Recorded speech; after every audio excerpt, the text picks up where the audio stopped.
আহি পালোঁ কলিকতা আহি পাই এয়া চাওকচোন ৰুমত ৰেষ্ট লৈ পেলাই আহি গ'লোঁ শিয়ালদা ষ্টেচনত।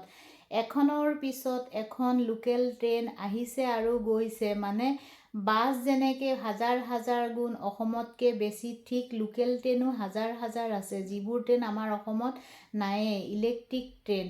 মই আগতে বহুত উঠিছোঁ, এতিয়া আকৌ উঠিলোঁ। উঠিয়েই কেঁচা বুট খালোঁ আৰু জানেনে ক'লৈ আহিছোঁ?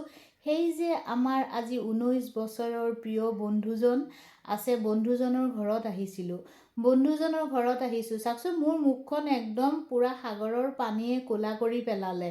এনেও বাৰু ক'লায়ে, তাতে আৰু ক'লা হ'লোঁ।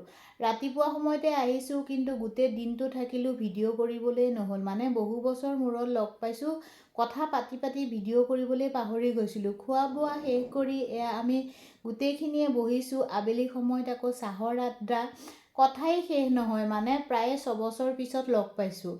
এয়া চাওক, মিঠাই, বেংগলী মানুহ মিঠাই প্ৰেমী। মই আকৌ মিঠাইটো বেছি নাখাওঁ, আমাৰ এওঁটো পূৰা খাইছে আৰু এয়া চাওকচোন এহেঁত দুটাৰ কি মৰম। তাকে কৈ কৈ মই হাঁহিলোঁ অকণমান, ভিডিঅ' কৰাৰ কাৰণে লাজো পাইছে। বাৰু যিয়েই নহওক, গোটেই দিনটো থাকি মেলি সন্ধিয়া সময়ত যিহেতু আমি ৰুম লৈছোঁ বেলেগ জেগাত, ৰুমলৈ ওলাই আহিছোঁ। আৰু এইখন চাওকচোন ভেন, মই যেতিয়া কলিকতাত আছিলোঁ এইবোৰ ভেনত মই সদায় উঠিছিলোঁ, সেইকাৰণে আজি আকৌ এইবোৰ ভেনত উঠিলোঁ। বহুত ভাল লাগে, আমাৰ ইয়াততো নায়েই সেইবোৰ। বাৰু যিয়ে নহওক, ৰুমলৈ আকৌ ঘূৰি আহিলোঁ। থাকিবলৈ বহুতবাৰেই ক'লে, কিন্তু ক'লেতো থাকিব নোৱাৰি, নিজৰ সুবিধা অসুবিধা কিছুমান থাকে। বাৰু যিয়ে নহওক, আকৌ চাওক লোকেল ট্ৰেইনত উঠিলোঁ আৰু ৰুমলৈ ঘূৰি আহিলোঁ।